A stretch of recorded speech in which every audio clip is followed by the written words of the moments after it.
Paris n'est plus la ville lumière, elle est devenue le théâtre d'une succession de rituels occultes à ciel ouvert. Mais avant de rentrer dans ce sujet, n'oublie pas de liker et t'abonner afin de faire de cette page le meilleur média d'actu spirituel.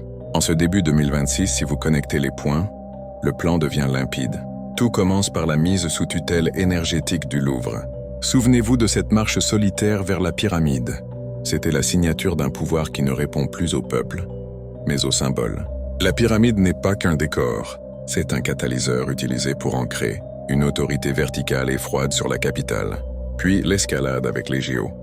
Ce n'était pas seulement du sport, c'était une consécration.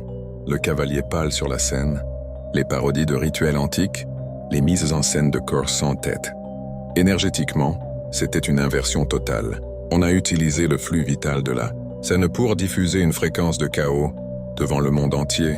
On a ouvert des portails vibratoires que la ville n'arrive plus à refermer.